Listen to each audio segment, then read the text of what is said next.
Hey, welcome to the Kraus counter. Today we're going to be looking over Peggle. Peggle is pretty much just pachinko, but this isn't your baby's pachinko. This is no Weenie Hut Jr. pachinko. This is a salty spittoon of pachinko. Peggle is a game that is incredibly long. It took me like 8 hours to beat the first half of it, and I still haven't managed to beat the second half of it. And that's because, among other things, this game is incredibly difficult. It has a wide variety of levels, ranging from how many points you need to get, how many characters you need to use, what abilities you have to use. And there are some levels where you even get to fight AI. It's very fascinating. It's very wide a variety of levels. It's one of the most entertaining ideas on the pachinko concept that I've seen. And it's not the only game to do this kind of thing, but it's definitely the one I've seen that's done the best of it from all the games I've played so far. It also has a lot of different characters, a lot of different abilities, and while some of the characters more interesting than others, some of the abilities are also more interesting than others. Without going into spoilers, I will say there are some abilities that are really stupid, and there are some abilities that are outright busted. In my original review of the game, I kind of wrote one of them off, but after going back and trying to get over some of the harder difficulties, I do definitely disagree with my previous statement. I definitely think that one specific ability is arguably the best one in the game. If you've played Peggle, you know what this is. It's pretty obvious. You know it, obviously, if you've played Peggle, because I don't know how I didn't know it, but after playing back through it, yeah, no, it's absolutely busted.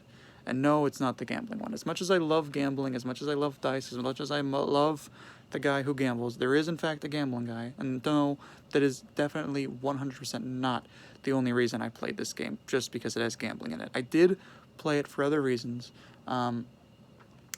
because it's a lot of fun, and also because we just did Plants vs. Zombies a couple days prior. Oh yeah, I gotta do a Kraus counter. I gotta do a Kraus counter for Plants vs. Zombies, but that's for another day. I got distracted. Anyways, plugging it in, I'm probably going to check over and give Peggle a 7 out of 10 on the Kraus counter. Yeah.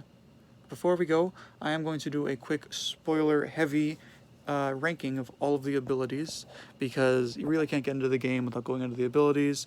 It's like having your peanut butter without any pickles. It just doesn't make any sense. Starting off, we have probably the worst ability in the game, which is the first one you get from the unicorn. It just shows you where your shots are going to go, but you can pretty easily line that up if you've played the game for a while. It's really just there to help out beginners. Next up, surprisingly, is the second ability. Who could have guessed that you're going to get the worst abilities first? It summons another ball. Yeah, it can be pretty useful, but at the end of the day, it's really not going to help you out all that much. Third would be the ability of the flower.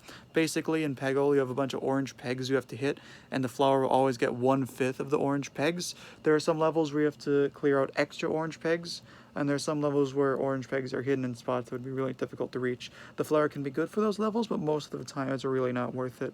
And I definitely say it's much better to go with one of the other abilities, because those abilities are definitely far superior when it comes to actually getting those pegs.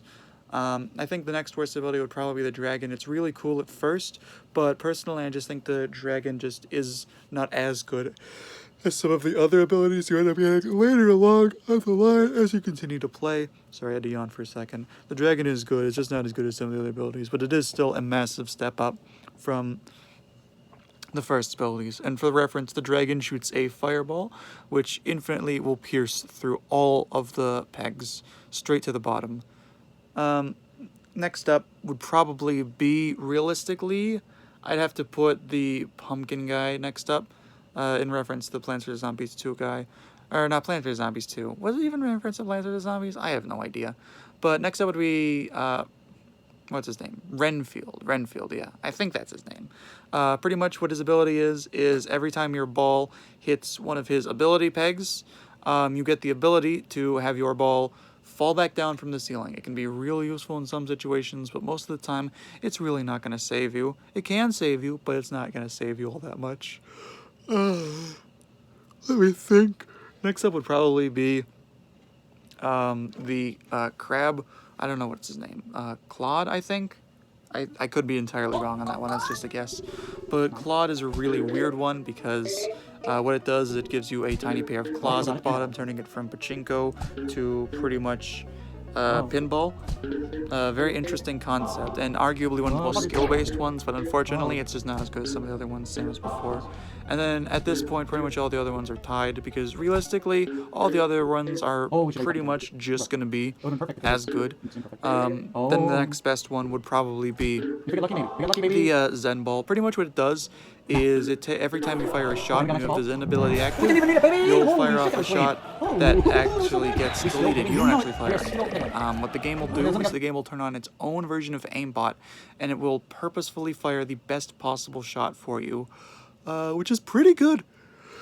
And for those of you who are wondering, sorry, I'm tired, it's late at night when I'm recording this. For those of you who are wondering, yes, that was the busted ability I talked about earlier. No, I don't know how I somehow managed to not see how busted that was.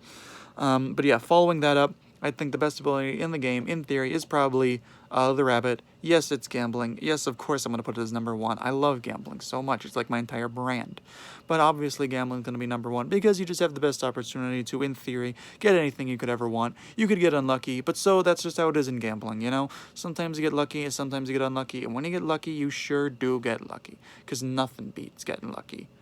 Pretty much what the rabbit ability Warren does is that whenever you get one of his ability pegs, you end up getting a random wheel that will spin, and the wheel has several different options that the arrow on the wheel can land on, and depending on what the arrow on the wheel lands on, you'll get a different ability. Sorry, I keep yawning and I really don't mean to. Basically what this can do is it gives you the ability to get multiple power-ups in one level. It gives you the ability to get triple scores. You can have the ability to get the Zen power-up that I mentioned before. You can get any power-up, which pretty much means it can work for any level. And in theory, it can be the best power-up in the game or the worst one. That's just how it is with gambling. But simply because it can be the best one, it is, in my opinion, the best one. Also, it's the most fun to use, at least in my opinion. Although a lot of people probably wouldn't like it. But yeah, that's about it. See ya.